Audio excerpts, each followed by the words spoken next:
Welcome back to ডালিস হেসেল। আজকের আমি নিয়ে চলে এসেছি পটল পোলাওয়ের রেসিপি। প্রথমে পটলগুলো ডুমু ডুমু করে কেটে নিতে হবে। তো এবার একটা কড়াইতে সাদা তেল বসিয়ে পটলগুলো ভেজে নিতে হবে। দেখো আমি পটলগুলো দিয়ে দিচ্ছি একে একে। এবার পটলগুলো আমি ভেজে নিচ্ছি। পটলগুলোতে আমি আগেই নুন মাখিয়ে রেখেছিলাম।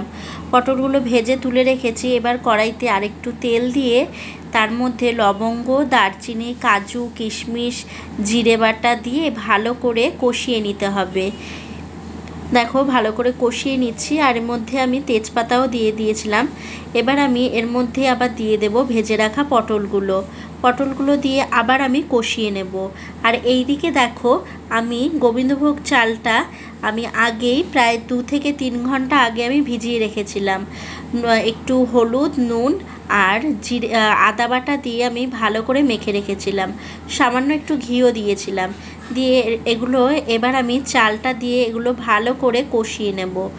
দেখো ভালো করে কষিয়ে নিচ্ছি।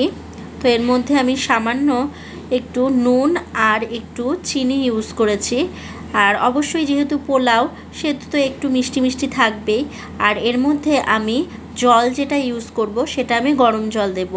আর জলের পরিমাণটা তোমরা চালের সাথে, চাল যদি আমি 2 কাপ নিই তাহলে আমি 3 কাপ জল দেব। তো দেখো এদিকে আমার পোলাওটা বেশ হয়েই এসেছে।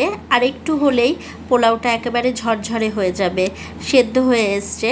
তো দেখো আমার পোলাওটা মোটামুটি হয়েই এসছে। তা আমি একটু কাঁচা লঙ্কা কুচিও দিয়েছিলাম একটু ঝালঝালের জন্য। তো মিষ্টি মিষ্টি একটু ঝালঝাল হলে ভালোই হয়। তো নামানোর আগে আমি একটু ঘি আর একটু গরম মশলা অ্যাড করেছি। তো এগুলো দিয়ে আর একটু ভালো করে নেড়ে একটু হালকা আঁচে রেখে তারপরেই আমি সার্ভ করে নেব। তো আমার হয়ে এসছে। কীরকম লাগলো রেসিপিটা অবশ্যই আমাকে কমেন্ট বক্সে জানিও। আর ভিডিওটি ভালো লাগলে অবশ্যই একটি লাইক আর একটি শেয়ার। আর যারা নতুন দেখছো তাদের অবশ্যই সাবস্ক্রাইব করে দিও। ফেসবুক পেজ থেকে দেখলে আমার পেজটি ফলো করে দিও।